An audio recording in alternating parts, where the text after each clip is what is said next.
আপনি যদি 8 মিনিটে আপনার বক্তব্য শেষ করেন। মাননীয় স্পিকার, এত গুলি কামানের পরে মাত্র 8 মিনিট? আপনাকেও কামান দেওয়া হবে, বলতে থাকেন। আমি বলতে থাকি, আপনি যখন থামায় দিবেন আমি থেমে যাব। Thank you. ধন্যবাদ মাননীয় স্পিকার। নোটিশটি উত্থাপন করেছিলাম জনস্বার্থে। বক্তব্য সবাই যখন দেয় জনস্বার্থেই দেয়। আমরা বিরোধী দলের পক্ষ থেকে পর্যন্ত 4 জন কথা বলেছেন, বা 5 জন আমি এখন বলছি। আমার মূল বক্তব্যে যাওয়ার আগে মাননীয় সংসদ সদস্য এবং স্বরাষ্ট্রমন্ত্রী খুব চমৎকার কিছু কথা বলেছেন, এগুলো একটু স্মরণ করতে চাই আমি। উনি বলেছেন যে share holder is share holder. সে কিভাবে শেয়ার হোল্ডার হয়েছে এটা পরে দেখা যাবে। এটা পরে কেন? এটা তো আগেই এক্সপোজ হয়ে গেছে। সারা দুনিয়া জানে, উনি জানেন না। উনার মতো একজন বিজ্ঞ মানুষ, আমি এটা বিশ্বাস করি না। এই ব্যাংক থেকে উনি একা নিয়েছেন তার নিজের নামেই 82,000 কোটি টাকা, আর তার সমুদয় শেয়ার যেগুলা তিনি কিনেছেন 82% মালিক হয়ে গিয়েছেন, এগুলার মূল্য হচ্ছে মাত্র 12,000 কোটি টাকা। অর্থাৎ তিনি কই তেল দিয়ে শুধু কই বাজেন নাই, কইও বাচ্ছেন, শোল মাছও বাচ্ছেন, এবং সবগুলা ব্যাংক থেকে ডাকাতি করা টাকা। সেই শেয়ারগুলা কিভাবে হস্তান্তর হয়েছে তিনি একটা প্রতিষ্ঠানের নাম এখানে বলেছেন, সবগুলা বলে দিলে ভালো হইতো। এই ধরনের সকল শেয়ার হোল্ডারের উপরে বিশেষ একটা এজেন্সির মাধ্যমে প্রচন্ড চাপ ক্রিয়েট করে তাদেরকে বাধ্য করা হয়েছে তাদের শেয়ার হস্তান্তর করতে। এরা তো হস্তান্তরের জন্য এই শেয়ারগুলা কিনে, তারা যুগ যুগ ধরে এই ব্যাংকের সাথে ছিল, এবং যথারীতি এই ব্যাংক সবাইকে স্যাটিসফ্যাক্টরি সার্ভিস দিয়ে চলছিল, ডিভিডেন্ড দিয়ে চলছিল। একটা মাত্র ব্যাংক, যে ব্যাংক তারল্য সংকটবন্য ব্যাংকেও হেল্প করত, এইভাবে ব্যাংকটা ডাকাতি করে আজকে এটাকে একদম দেউলিয়া করা হয়েছে। এটা করেছে ফ্যাসিস্ট সরকার। উনি কর্মচারীদের নিয়োগের ব্যাপারে কথা বলেছেন।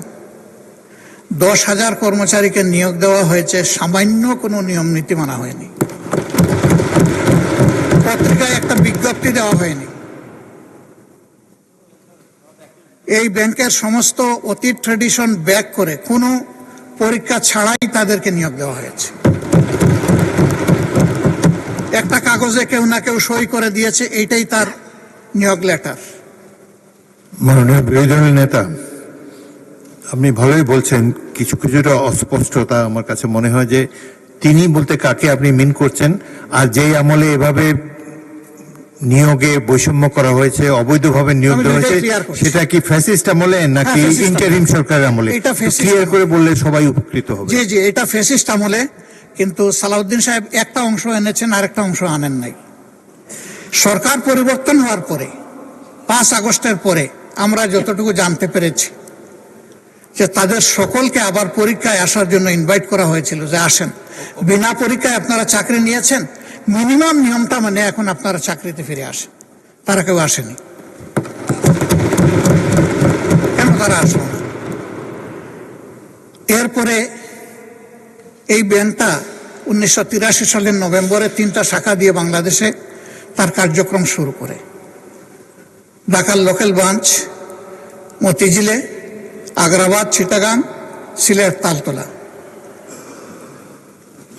পর্যায়ক্রমে তাদের সততা, দক্ষতা, আমানতদারি এবং গ্রাহকদের প্রতি তাদের সেবার মান, এগুলার কারণে অনন্য উচ্চতায় এই ব্যাংকটা চলে যায়। তিনি যে সমস্ত অভিযোগ আনলেন, যে কোনো একটা দলের দিকে ইঙ্গিত করে, একেবারে নাম বলে দিলেই পারতেন জামাত ইসলামী। তিনি বলছেন যে মাঝে মাঝে নেকাব খুলে ভালো, এটা খুলে দিতেন, এখানে নেকাব রাখলেন কেন উনি? যে এখান থেকে 700 টাকার একটা কি জানি 700 কোটি টাকার লোন কে নিয়েছে, এইটা কোনো একটা দলের নির্বাচনী ফান্ডিং করা হয়েছে। আমি এটা পরিষ্কার জানতে চাই উনি জামাতকে এটার দ্বারা মিন করেছেন কিনা। যদি উনি মিন করে থাকেন, I am taking absolute challenge.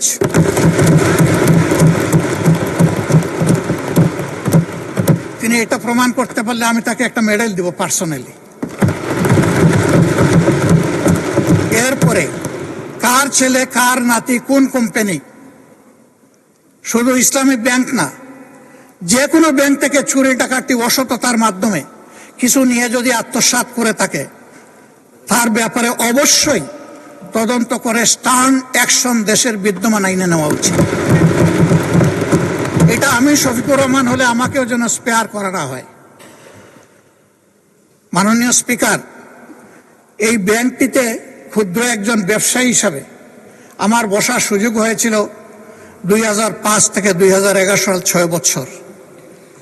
ব্যাংকের বোর্ডে বসতাম, শিখতাম, জানতাম, বাংলাদেশের অর্থনীতিকে বোঝার চেষ্টা করতাম। সেই সময়টা এই ব্যাংক এককভাবে বৈদেশিক রিমিটেন্সের 32% পর্যন্ত আর্ন করত। তার ডিপোজিট, তার তারল্য, তার ইনভেস্টমেন্ট, সকল টার্নওভারে ইম্প্যারালাল একটা ব্যাংক ছিল। সবগুলা সরকারি ব্যাংক মিলেও তার সমতুল্য ছিল না। কিন্তু তখন বয়ান বানাতেন একজন বিশেষ অর্থনীতিবিদ, ডক্টর আবুল বারাকাত। তিনিও আঙ্গুল তুলতেন জামাত ইসলামের দিকে, যে এখান থেকে জামাত ইসলামী হাজার হাজার কোটি টাকা নিয়ে যাচ্ছে। তার এই বয়ানের ভিত্তিতেই শেষ পর্যন্ত এই ব্যাংকে অভ্যুত্থান করা হলো, দখল করা হলো।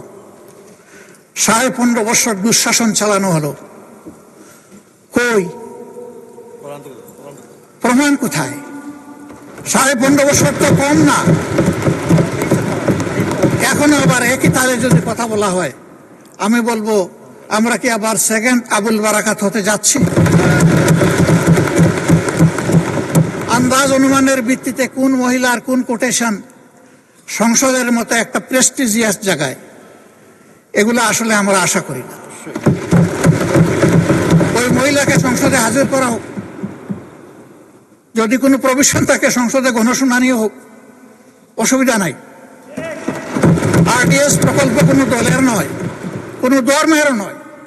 আমি নিজে বোর্ডে ছিলাম, আমি জানি এখানে বিভিন্ন ধর্মের মানুষ এখান থেকে বেনিফিশিয়ারি।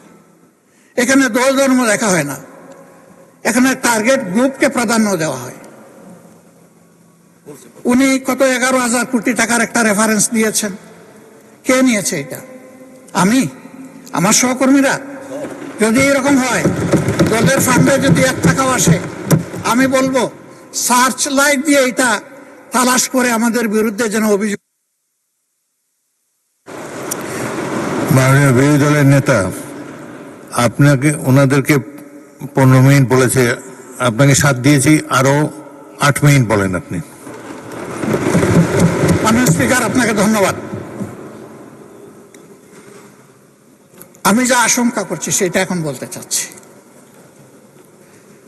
ব্যাংকে পরিবর্তন যে কোনো সময় আসতেই পারে।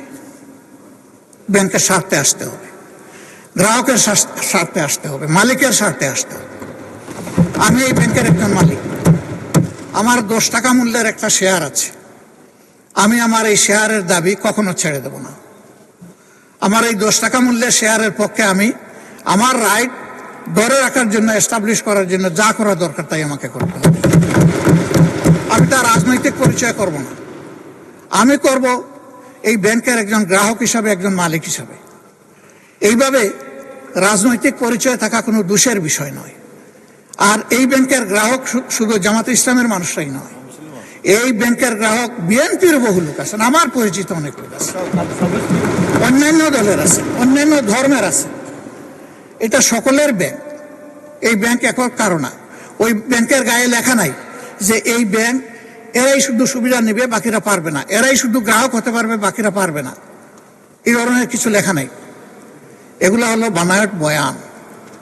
ব্যাংকটাকে ধ্বংস করেছেন শেখ হাসিনা এস আলমকে তার হাতিয়ার হিসেবে ব্যবহার করে। আমরা এখন স্পষ্টত দেখতে পাচ্ছি সেই এস আলমকে আবার ফিরে আসার পথ করে দেখাচ্ছে। এর প্রমাণ এই যে ডেপুটি গভর্নর বাংলাদেশ ব্যাংকের সাবেক, তিনি রংপুরের রিজিওনাল ম্যানেজার থাকা অবস্থায়, ডিরেক্টর থাকা অবস্থায় অনিয়মের 52 লাখ টাকার অভিযোগ তার বিরুদ্ধে প্রমাণিত হয়েছে। তাকে তখন শাস্তি দেওয়া হয়েছে। আর 5 আগস্টের পর তিনি স্বৈরাচারের দূষর এবং দুষ্কৃতকারী হওয়ার কারণে তিনি শেষ পর্যন্ত এখান থেকে বাধ্য হয়েছেন চলে যেতে। সেই লোকটাকে এনে এখানে বসানো হলো। তিনি যখন ডেপুটি গভর্নর, তখন এস আলমের সকল অপকর্মের তিনি ছিলেন সহযোগী, এবং সেই হিসাবে তিনি একটা প্রাইজ পেয়েছিলেন। তার স্ত্রীর নামে ভুয়া কোনো প্রতিষ্ঠানের অস্তিত্ব নেই, সেখানে 3.5 কোটি টাকা এক্সিম ব্যাংক থেকে গিফট লোন দেওয়া হয়েছে তাকে। তিনি অসৎ। সেই লোকটাকে এনে একটা বিধ্বস্ত ব্যাংকের মাথার উপর বসায় দেওয়া, এটা কোনো যুক্তিতেই মেনে নেওয়া যায় না।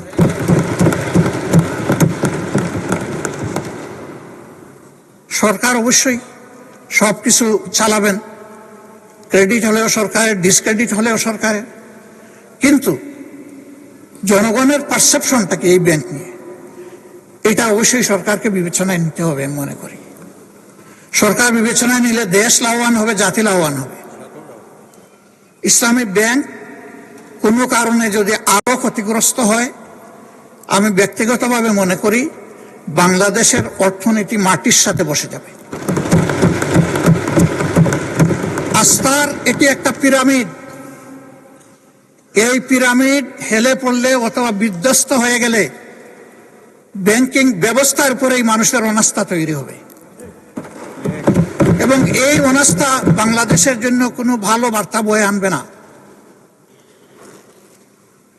যারা রিমিটার, তাদের কষ্টে অর্জিত টাকা বাংলাদেশে পাঠায় পরিবারের জন্য, দেশবাসীর জন্য, তাদের মধ্যে এখন অস্থিরতা তৈরি হয়েছে।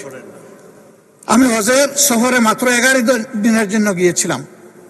সেখানে এই ব্যাপারে অনেকের উদ্বেগ, সরাসরি প্রশ্ন শোনার সুযোগ পেয়েছি। এতে দেশের অর্থনীতি ক্ষতিগ্রস্ত হবে। রেমিটেন্স প্রবাহ যদি বাধাগ্রস্ত হয়, আমাদের মাত্র 2টা সোর্স, একটা রেমিটেন্স, আরেকটা হচ্ছে আরএমজি। আরএমজিও এখন বিভিন্ন চ্যালেঞ্জের ভিতর দিয়ে অতিক্রম করছে।